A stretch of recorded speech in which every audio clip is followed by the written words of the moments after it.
6. I think RIT is going to start running it on YouTube exactly at 6. Okay, sure.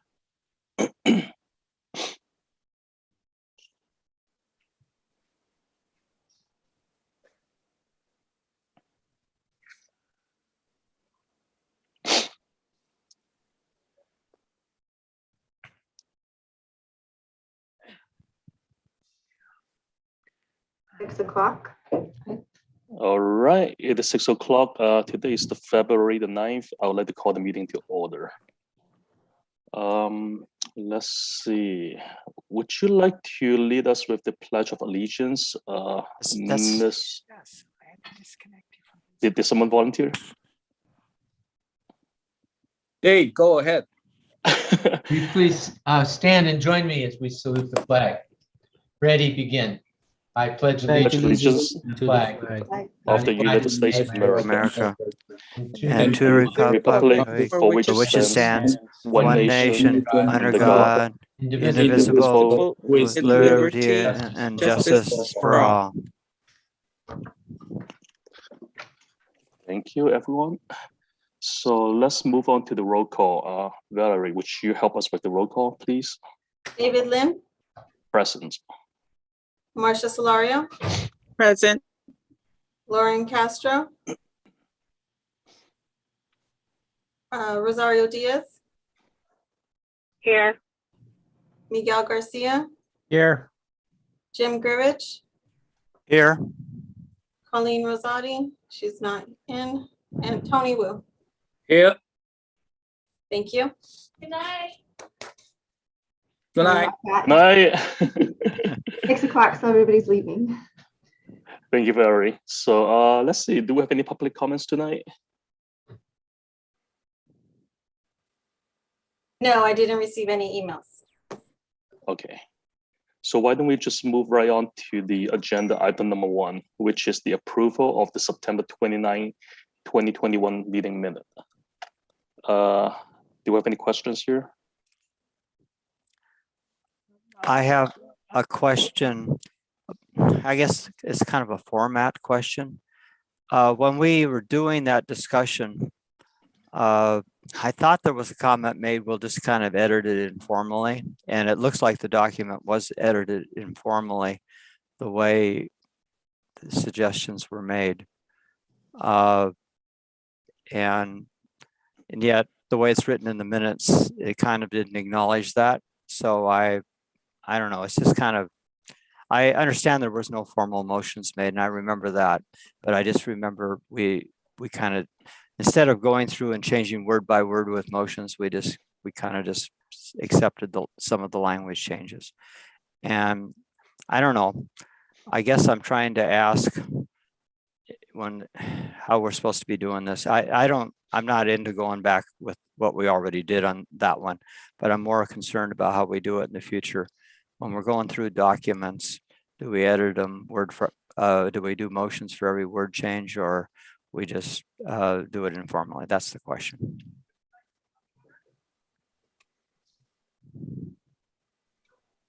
Does anyone has a preference there? I'm personally okay with the format it is right now. But Jim, I'm wondering if there's any particular format that you may be more in favor of. No, it's just that I think there may have been a sentence there that said document was edited informally by the group in the minutes, because that's actually what happened. I mean, I'm not sure it was all word for word the way people said it, but it's close enough. Okay. So fine with the minutes with the edits as is.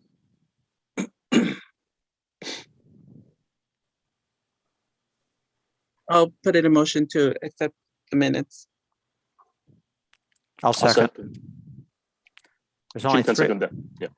There's only 3 of us, right? Who's second? I seconded it. Jim did. Jim did.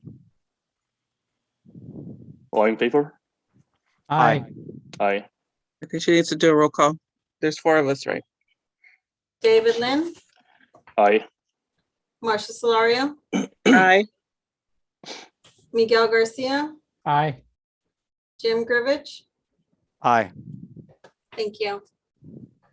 And before we move right on to the item number 2, I apologize. I forgot to introduce Mr. Tony Wu to this committee here because this is his first time joining us. I hope that everyone is already familiar with Mr. Tony Wu here. I'm the rookie. I'm the rookie. You were on this committee before. You're not a rookie. I remember. Yeah, true. I'm the old timer.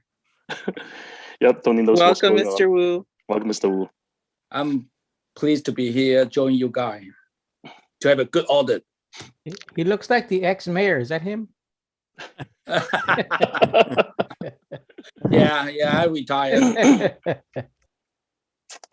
All right, thank you, Mr. Wu. So moving on to the item number 2 here. So the audit committee is up for a renomination of the chair and the vice chair tonight. So why don't we kick off by asking, do we have any nomination here? Let's go with the chair first.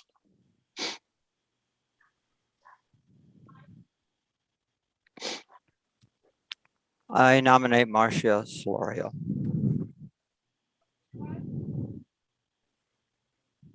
I'll second that. So Barry, would you mind to take a roll call for the nomination for the chair? David Lin, Aye. Marcia Solario, Aye. Miguel Garcia, Aye. Jim Grivich. Aye. Thank you. Congratulations, Masha. Thank you, David. As for the vice chair, do we have any nomination here tonight?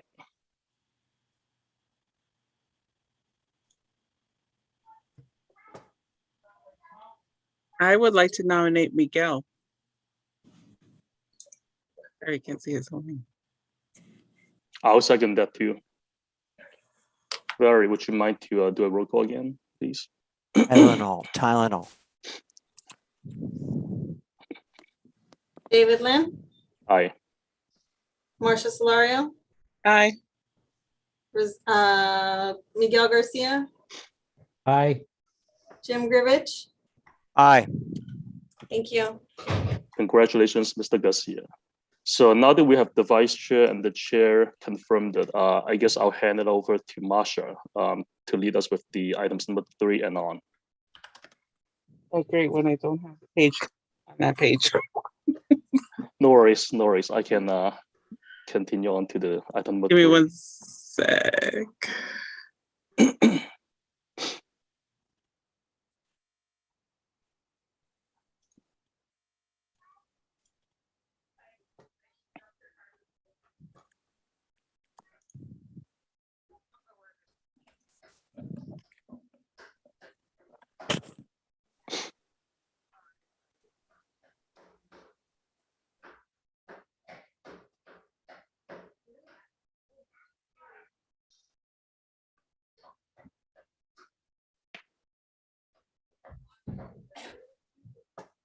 My apologies. So I'm back. Can everyone hear me? Yep. Yes. So we're moving on to item number 3, which is the annual comprehensive financial report and other related reports for the year ended June 30, 2021. I'll hand it over to staff if we have a report. Yes, so I'm going to share my screen because I did put together a quick PowerPoint. Just to kind of go over it and touch on the high points. The first one that I'm going to go over is the citywide. So the city's total net position decreased by 7.5 million, primarily due to our long-term debt that was issued in regards to the 2020 lease revenue bonds, which were done to decrease or help with our OPEB obligations or other post-employment benefits. And that total was 179. And so if you look at that chart, you'll see that our total net position goes down and our debt goes up, but our fund balance overall also goes up. And so that's a result of us being able to push off those obligations that we had on a recurring year. I'm not seeing your share screen. I still see you. Neither am I, by the way. Okay. Sorry. Let me try this. Do you see it now? Yes, there we Okay. go. Sorry. Okay. Sorry.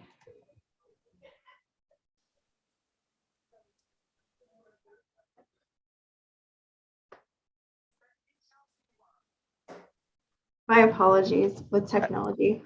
Do you still see it? No, Judy, ask for specifics. You would like some fruit? Okay.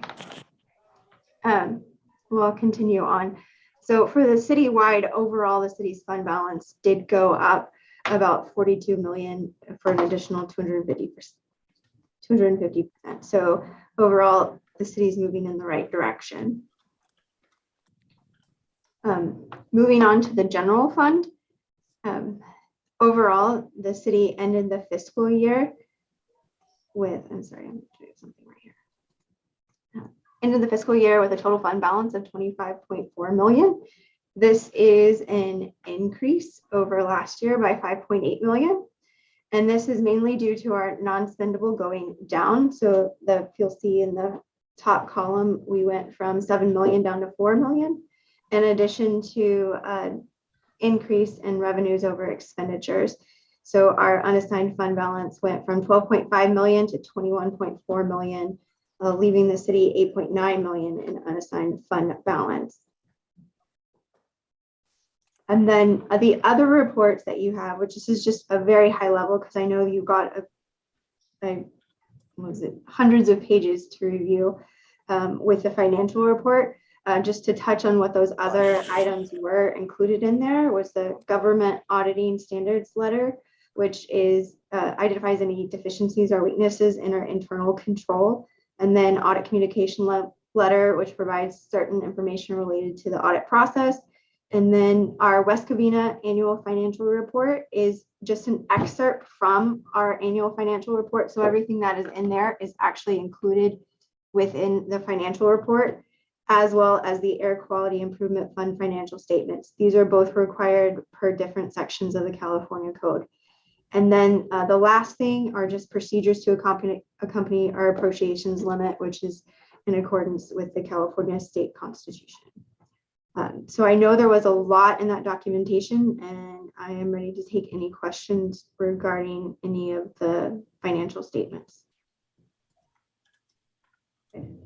Really quick, just for the residents, can you give us just a little quick overview of why it's called the ACFR this year as opposed to the CAFR or CAFR? Yes, so there was apparently some issues with the term CAFR. And so the GASB board looked at it last year and formalized the change to basically move the order of comprehensive and annual to annual comprehensive in order to get rid of any of that may end up offending somebody. And so in the pieces, I just like, there's less of like the management discussion, or is everything pretty much the same in regards to the content? It's just the change in the name. Okay, thank you.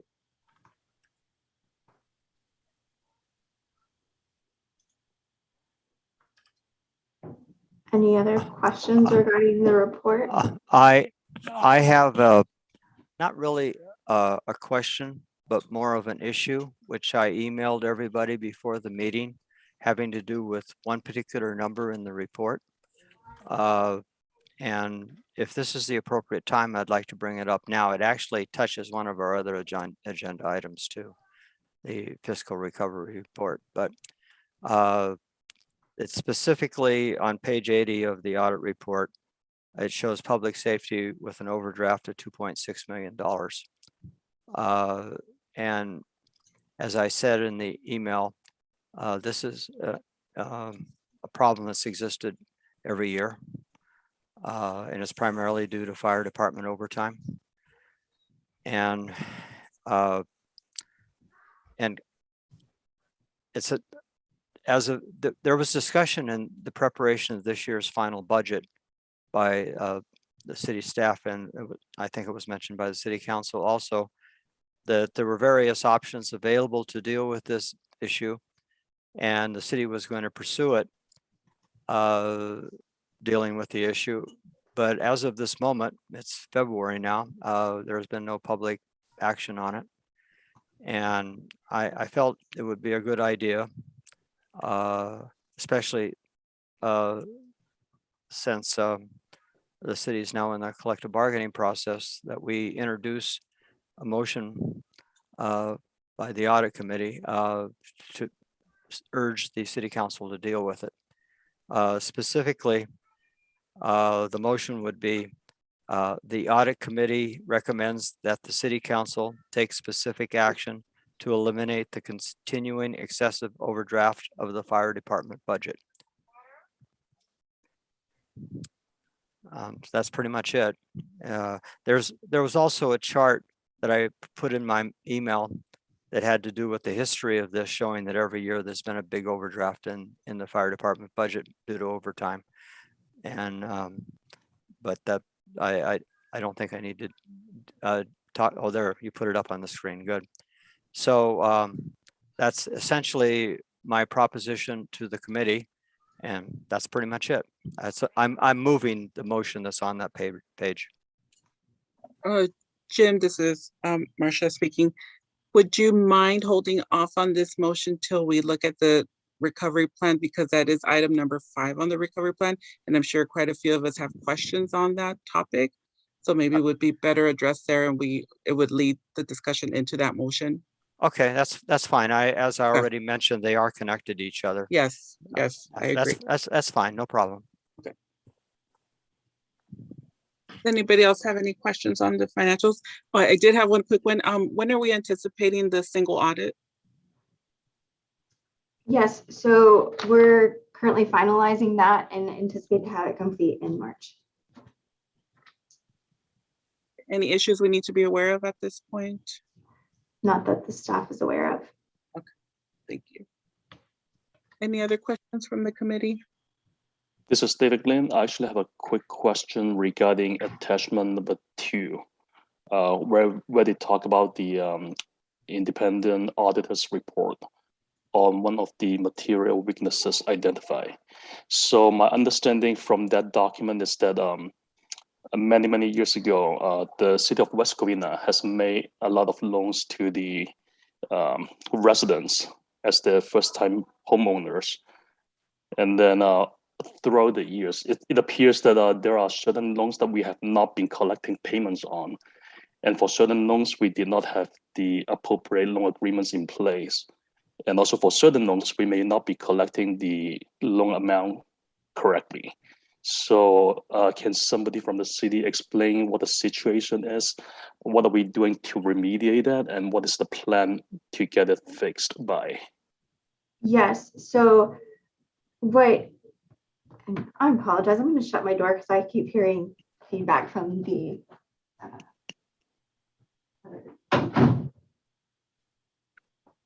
other offices.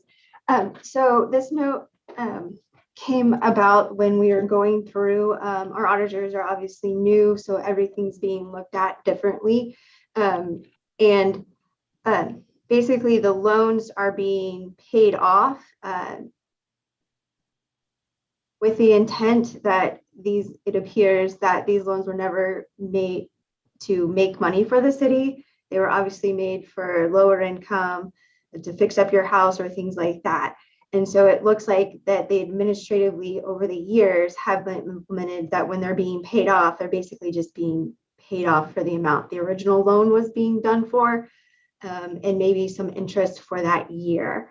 And so that's something that staff discovered when we were going through it, and therefore our financials have always been writing off the amount of the interest. And so staff is going to be looking at that over the course of the year to see, like, do we need to change, have council formally authorize how it's being implemented, or do we need to actually go and enforce that interest over time? And so that's really where that note comes from. And so Stephanie, I'm sorry, go ahead, finish up. Okay, I just want to add on some of your speech. No, go ahead.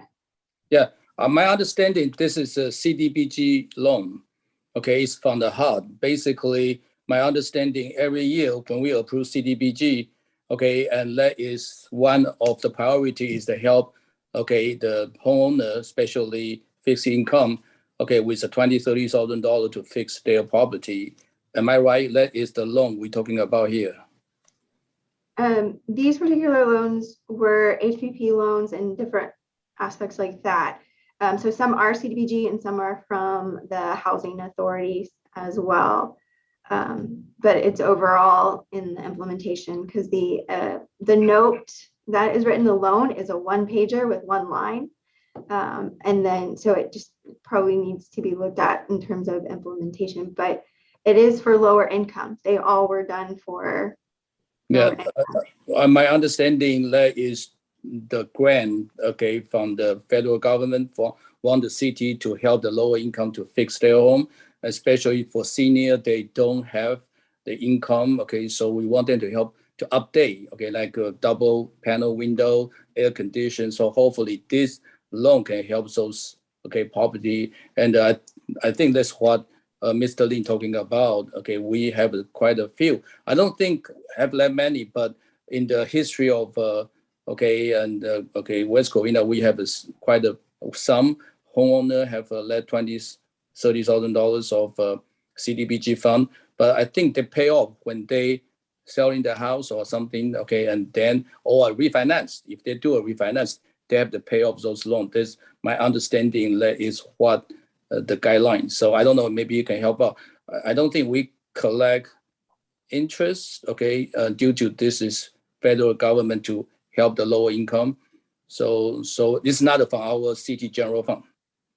correct. And I think it's the interest part that's come to question in the calculations of it. And so staff needs to circle back around with how we want to formalize that going forward. I thought it was old redevelopment money funds. Is that part of it? There's combinations. So there's Oh. actually, there's several different programs. And so, and they all have generally the same loan features, and we've been implementing them generally all the same. Okay.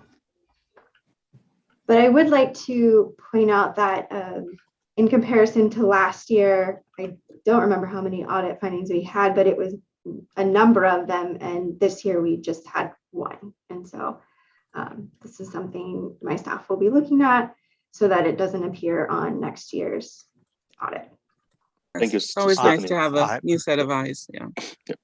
I would like to compliment you on your work to clean up the old audit exceptions because they had been repeated for several years, and it was nice to see them gone. Thank you. Right. Do we have a motion to, I think this is just review and file?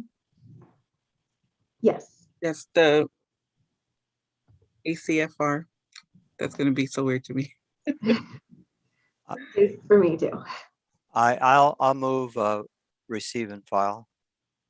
I'll second the receive and file. Okay, can we have a roll call? Marcia Solario, Aye. Miguel Garcia, Aye. David Lim, Aye. Jim Grivich. Aye. Thank you. Thank you, everybody. And so now we are up to new business. So number one, the financial recovery plan. So we'll again headed that back to staff. Yes, thank you. I also put together a little PowerPoint to just help us go through this. Since I figured we're using technology, I might as well use it to its best capabilities. So I'm going to pull this up. Can everybody see the PowerPoint now? Yeah. Yes, I could. Great. And so I put together a summary of all of it. And then behind this, I have the actual, what looks like the normal format that you all received. So if we have any additional questions, I can skip to that slide and we can discuss the full objective. But just to briefly go through them, for the first objective, this project is underway. Staff has held kickoff meetings with the consultant to begin the cost allocation plan and fee study in January, and we've even been working, it's been on a regular basis. So that project is up and going and on schedule. The second one, to review and monitor and evaluate all city contracts. There are no new updates for this objective, but the next milestone will be due in February. And then the third objective is complete. And then the fourth one, to mitigate risk and exposure to litigations, no new update, but progress is ongoing. It's a continual improvement by HR. And then 5, address excessive cost for fire and EMS. No new updates from the staff side. We do have meet and confer discussions that are continuing. And then 6, for the financial analysis and short-term, long-term financial implications. We have no new updates for this one, but the next milestone is due in February. So staff is working on that. And number 7, implement a formal process for development of reasonable budget projections. This objective is complete. Number 8, meet and confer regarding negotiations of employee union agreements. So council approved agreements with 5 groups in November and 2 groups in January. Negotiations are still underway with FMA, and I will say that as of today, that's moving forward and will be finalized in February. And then we have started negotiations with the FFA, the Firefighters Association. And then 9 is to improve internal purchasing processes. No new update, and the next milestone is in February. So that's an overview of them, and we can dive into any of the objectives that y'all would like to.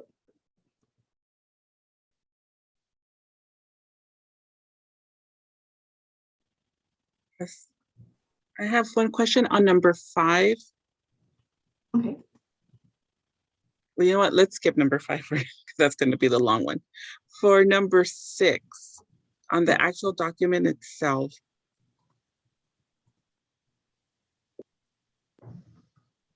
under the expected completion dates, maybe I just need clarification. On number 3 and 4, the dates weren't updated. Does that mean they're complete? They still say September 2021 and December 2021 to have passed. No, I believe they would need to be updated with the rest of them. Okay. Thank you for pointing that out.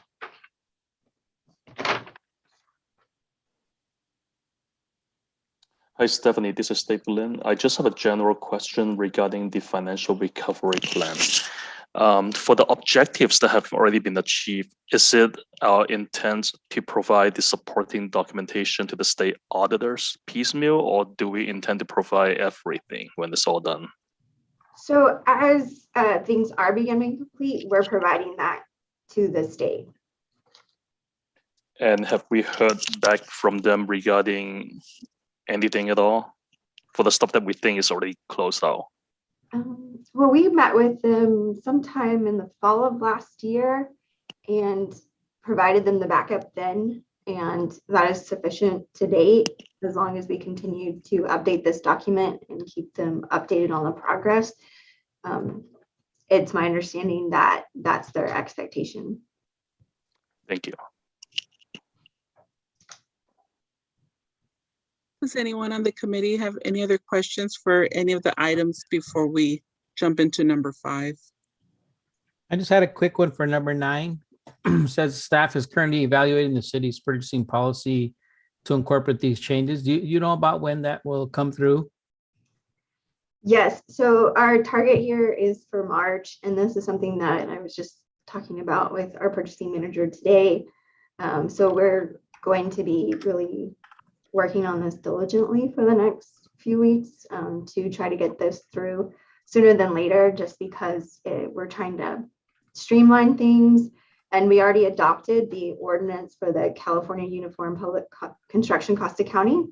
And so really incorporating that into our purchasing policy and aligning everything so that it's clear. Thank you. Welcome.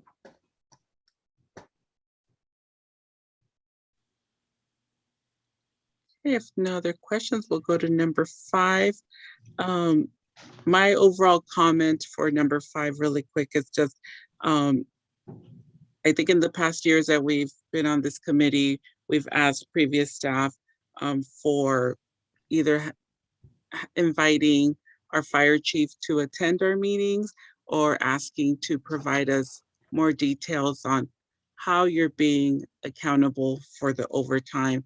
And I don't think we've ever really received a response or approval to any of our requests. So, and obviously it's causing some issues again in the budget and will continue to cause issues in the budget if it's not addressed. And so when on number 5, you're telling us that, it's being assessed, it would be nice to know, well, how is it being assessed?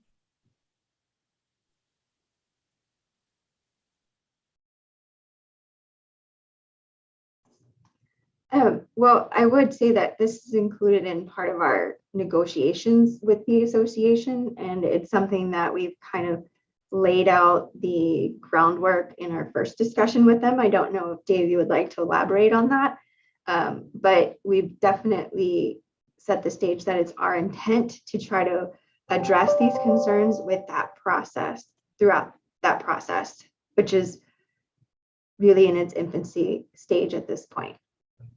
We are now opening, we're back at the table, having completed, successfully completed labor contracts with 8 of the 9 unions. The 9th is the Firefighters Association, whose contract runs, it's a multi-year contract that runs through June 30th of this year. So we've opened that meet and confer process. Both sides are represented by an attorney, and these issues of minimum manning and staffing requirements that are in those collective bargaining agreements are being addressed at the table directly. So that's ongoing work against that meet and confer. Okay. Yeah. So just so you understand, as residents, like we saw police, they had an issue in the past and they were able to correct that, and great. And so now we just have the fire. So like, I think we would need further details as to why would it be part of a bargaining unit? Like, why do I have to bargain with you to not use a bunch of overtime? To make it just layman's terms. I understand. Yeah. I framed my motion on this subject, not in the context of collective bargaining on purpose. From my point of view, the primary issue is that there has been a significant overdraft of this budget line item every year for, I documented 6 years running. So it's gone through multiple collective bargaining agreements and there's really been no change. Actually, it's gotten worse. And so I guess there has been a change. It's worse now than it was. And all I'm asking is the committee in my motion to formally request the council to take action on this subject. That's all.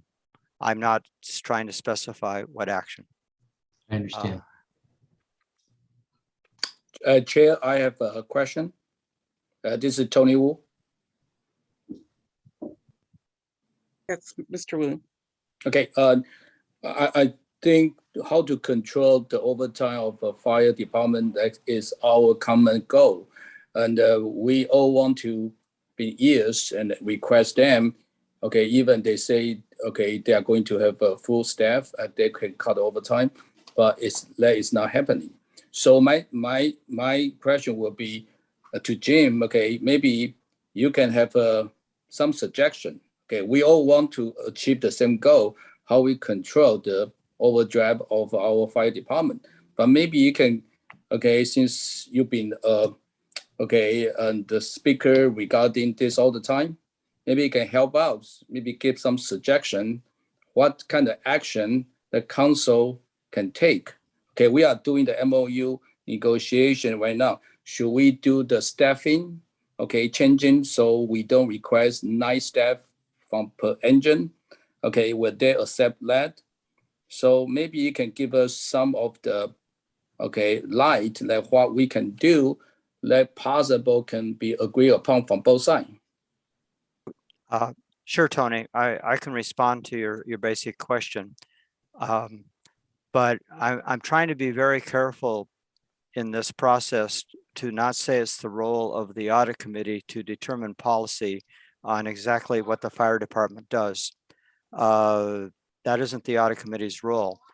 That's why I'm limiting the audit committee's this motion to just saying there needs to be action taken to reduce expenditures to stay within budget. That's all the audit committee is recommending. I think that's all the role says. But to directly answer your question, what could be done? There's one choice that's somewhat obvious. You can add $2 or $3 million to their budget. Actually, at this point, it's probably more than 3 million. And then they would no longer have an overdraft. That means something else has to go, but that is a choice. That's a possibility. And the other possibility that I presented off and on now for a couple of years is that we reduce staffing when basically due to excessive absenteeism, because that's the root of the overtime. They currently have a situation where every time somebody is not on duty for whatever reason, they fill the vacancy with overtime. And that encourages the fire staff themselves to be absent because they, in essence, make more money when they're absent, which is kind of counterproductive when you think about it. And I think in this collective bargaining process, you can set up a mechanism that discourages absenteeism instead of encourages it. And my specific recommendation on that subject has been my specific recommendation has been to let the fire station 4, the engine in fire station 4 go dark when there is a captain and an engineer and a firefighter absent on the same shift and pre-planned in a vacation. That's which is a relatively easy mechanism to, as long as you plan those absences to be coordinated, which I think is something that I don't think it needs to be formally negotiated, but at least it needs to be part of meet and confer that we're going to change our past practices on this subject. But that's just my personal suggestion. I wasn't asking the committee to get down into that level of detail. And I did that after having a long meeting with the consultants that the city hired, the Messina group. And they seem to think that was the most workable. But that's just my personal assessment. I actually talked about that a year ago in the audit committee when Dario was present. We had a long discussion about it actually. But and you weren't here, but that's the gist of it. But I'm trying to distinguish what Jim Grivich has to say about this and what he's recommending to the audit committee, because I think the roles are somewhat different. I hope I'm responding to your question. But there's other ideas I have. I mean, we could talk about it for an hour maybe, but I wasn't planning and trying to do that now. We certainly, I certainly think it's a subject that needs a lot of thorough study. But what really bothers me about the current situation is the way it's set up is that it encourages people to be absent. When I look at the numbers, this fire department has absences beyond anything I've ever seen in comparison with other government, and I've been involved with government all my life. So there's just something wrong there. That's pretty much it. I hope I'm responding to you. That's great enough. Thank you so much. Thank you, Mr. Grivish, for bringing up the report, because I was going to kind of second his thoughts that that's not our role to provide options, but it would be nice, like, since Messina and Associates provided the assessment and they're the ones that, did the deep dive into the staffing and what models would be best, I think we were expecting to see a couple of options from there, like, hey, option A is do this, it would save us this much. Option B would be this. Because I think that then it would lead more into what the audit committee can do. If that makes sense. Any other comments on number 5 from the committee? Well, I just wanted to refocus my original statement that I would hope that the audit committee would support my motion to recommend to the council that they take action on the subject. That's it. Is there a second? I'll second. We have a roll call, please. Hold on, okay, I'm sorry, okay. Before you have a roll call, I just have a question, because if you're thinking about your role is not, okay, to give recommendation to council in some of suggestion, then why you suggest, council to look into over time? Because council already know that over time we need to look into it. So is that the redundant, the city council already look into how we work with all this over budget over time? But if you want to recommend the council to look into it, okay, well, why you cannot give us some suggestion? I'm just questioning, not trying to be argumentative, but try to understand what a different, like, okay, if you want to recommend this as all the committee, how can you not say, hey, we suggest, our suggestion this, and we even talk to the consultant, please look into the consultant report and to see, do we have a ground or not? So this is my question. Yeah, go ahead. Yeah, that's a legitimate question, Tony. I debated with myself about what this committee, the audit committee, should do and what it shouldn't do. And the reason I came down on limiting our recommendation to have to do with the money part was because I forgot, it was about 8 months ago, the city council changed the duty statement for the audit committee and took out that we were supposed to have anything to do with budgeting. Originally, I mean, you know, last year we were supposed to be involved with budgeting. And then I think your request would be absolutely correct. We should make a recommendation that's very specific about the budget on this subject. And I have no problem with that. But I was uncomfortable with doing it right now because our duties no longer include the budget. They only include dealing with the audit report and the fiscal responsibility of the city, not how we should spend our money. That's what the budget is, how we should spend our money.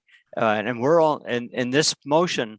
I'm only really asking for this city council to make sure that expenditures don't exceed budget. That's it. It's really very limited because we're not supposed to talk about the budget. I would be glad to have the council tell us, yeah, talk about the budget. Please make that recommendation.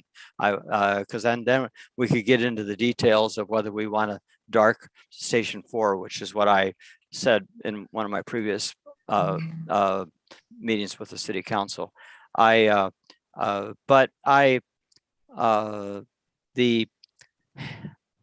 It's a difficult issue on who's supposed to do what. And I'm very sympathetic for what you just asked for. It's just, I think it's awkward given the current duty statement of this committee. James, okay, fairness, understand, okay, we all work in December, we all understand we want to control the budget, especially, okay, overspending budget that we're not too happy about that. Okay, council, okay, everybody understand how we can try to work on, okay, it's not an easy task, try to work with our union, and especially somebody is very important for our public safety. But in the meantime, last year, when you guys still have, okay, in the finance, this and that, I've been calling everybody, say, give us a suggestion. But Yeah. the council didn't get any suggestion, okay, and regarding, so that's why it should go back to what audit is. The audit meaning, okay, after spending, you audit the numbers, do they have any wrongdoing, this and that, to make sure the number is correct, okay, and budgeting is before you spending, you want to control how we spend the money. So if you want to recommend us, okay, as a city council to look into the overtime spending, that is not what I see, unless, okay, you want to give us some detailed recommendation, say, hey, we want you guys, okay, would you please look into this area? Maybe we can help you. Okay, we want all the help. Okay, and we say them one more time. We all work in the same boat. Okay, hopefully we can persuade them. They understand. Okay, they're willing. Okay, to work. I think they're willing. Okay, I think they happen due to the pandemic and plus. Okay, they all happen. Okay, they're very good people. Okay, they're really working very hard. But let's find a way, like you say, how we changing the staffing, how we changing. Okay, the vacation, okay, the day off, so we don't accumulate the overtime, but that need to work with them, okay, and with negotiation. So we understand. So regarding the okay, and the fire station 4 to go down, but we have to analyze will they impact the safety. So a lot of things we need to kind of work around. And like you say, should we increase the budget? Okay, if this is entitlement to increase the budget. Do we need to increase the budget? Okay, and due to the overtime, but I think our finance director have to look into it. See, does he justify for that adjustment? But again, so why I see the audit committee is make sure, okay, all the number that already happened, okay, audit make sure that all those numbers genuine. Again, that is my opinion. Necessary, okay, as you will agree upon, but again, I appreciate you give some, okay, suggestion. Okay, we can bring this, okay, to the city manager, have staff to look into it. Thank you so much, Jim. Just one other suggestion, since you talked about the increasing the budget. This is just from Jim Hervich again. It's not from the committee. I'm not trying to speak for the rest of the people. I was always bothered that most of the money the federal government gave us for the COVID crisis ended up going to fire engines. And I have a suggestion. Perhaps that could go to the overtime budget. And because the overtime budget was oftentimes used to deal with COVID issues. That way, and then not so many fire engines. I was disappointed that replacing the Quint was on the list of fire engines to be replaced. And I said, wait a second, that thing's only 8 years old. Why are we replacing it? So I'm just throwing things out, Tony. I don't see this committee as in with its current duty statement. I'm being careful about the way I say it. With its current duty statement, I don't think the committee is in the role of doing that. So this was just Jim Grivich talking. The current role of the committee does include saying we should make sure that expenditures stay within budget. That is our job. And that's why I made the motion I did, that we'd have to do something about this to make sure expenditures stay within budget. And I distinguish between the committee and Jim Grivich talking. I'm 100%. I think again, okay, we need all the suggestion, okay, constructive suggestion. That's why we can help each other. Okay, work on this budget and work on this spending. Okay, and we all have the same goal again. So you are welcome to get any suggestion to city manager. Okay, and even talk to me anytime you feel like it, and then we work on something together. Okay, and we all live in West Covina. We all stakeholder, so we all equal right to see how we can make it happen. Okay, and hopefully, and our fire, okay, and the firefighter FFA, okay, they are willing to do the same thing too. So hopefully, yeah, if we can get this POA working, okay, very happy, and they're very happy with their contract. I think, okay, FFA will follow through, okay, to work with us and hopefully work with their overtime, and they can find something that be fair for both sides. Yeah, okay. Of course, that's the objective of collective bargaining. Anyway, I would be glad to take you up on your offer Yes. and meet with you and the city manager, see if we can work out details. And I, as far as I'm concerned, if some other members of this committee wanted to participate in the process, that's fine with me.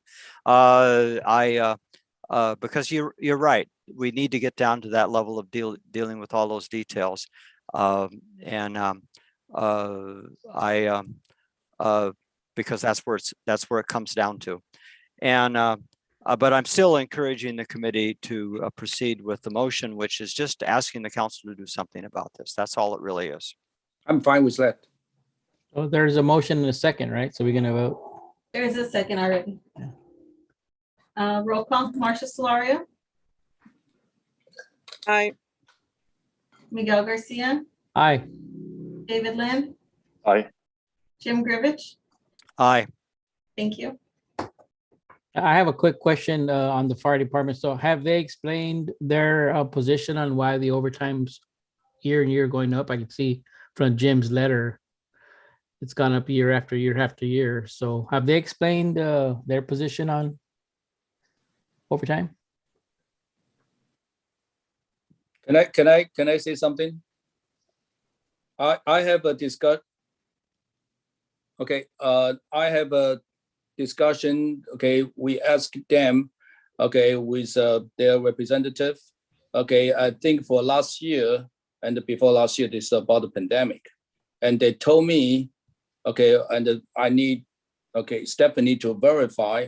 They say their overtime with the pandemic going down and their overtime is coming down. So maybe, okay, and our finance director can monitor, okay, what the spending, if they're going down or not going down at all, then we have bring to them and say, you say it's going down. Okay, that's what they promise.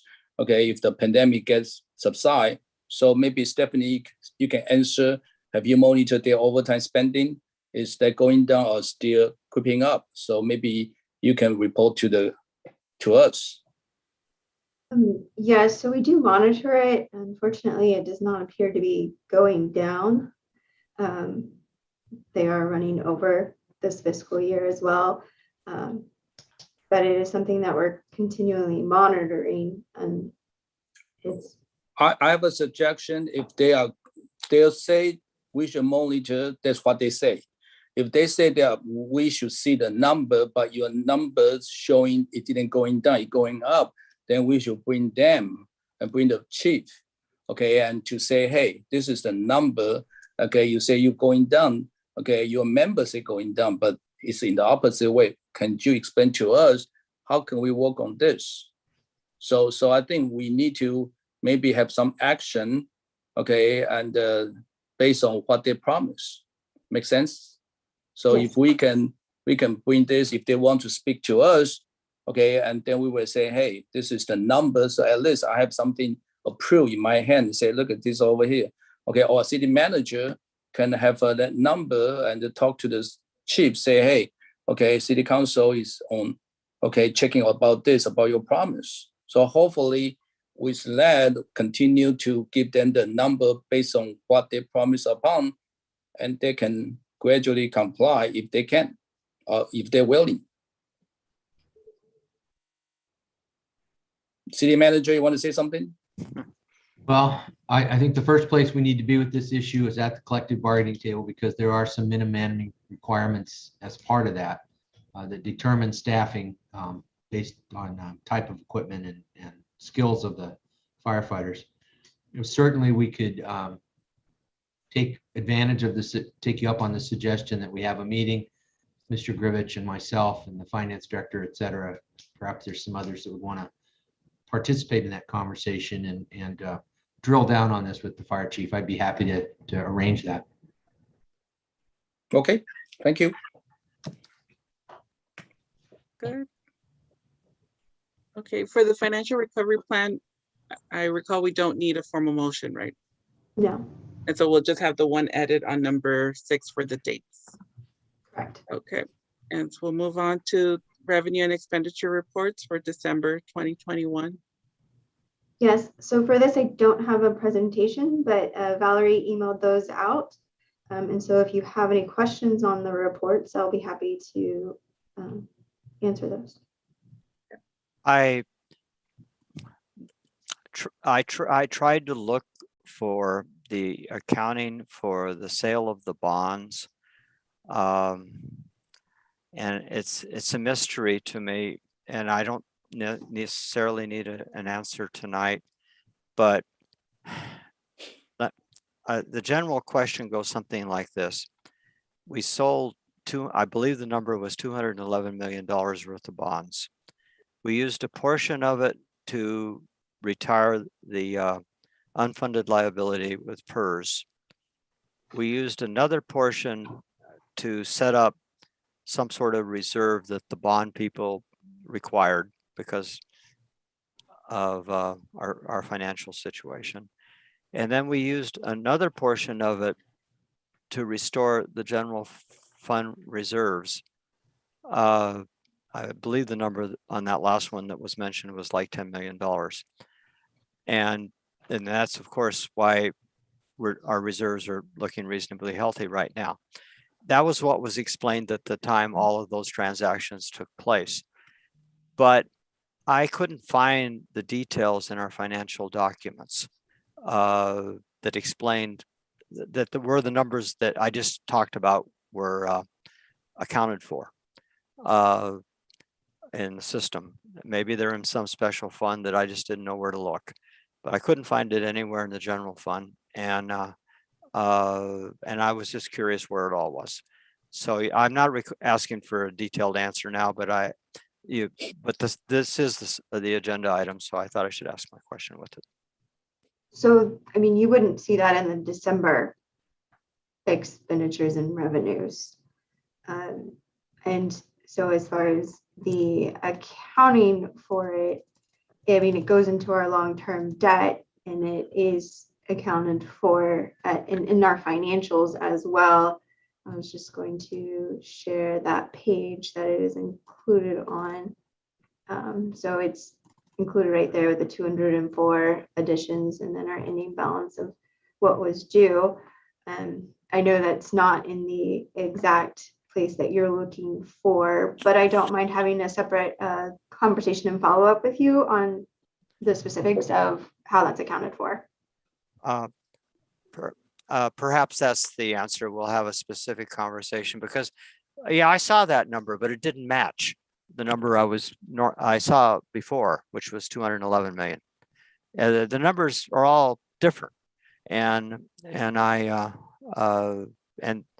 I didn't see where it got posted to reserves. I was looking for that detail, and I didn't see it. So the numbers kind of got lost somewhere, that at least a place where I couldn't find them. And I'll have a private discussion with you. I won't take the committee's time. Do we have any other questions on the December financials?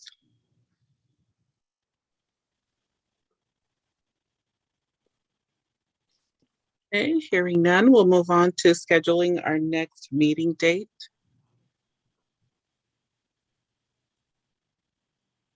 Okay, suggested date is April 27, 2022 at 6 p.m. Does that work for everybody? What day again? April what April day? 27, April 27. the Wednesday.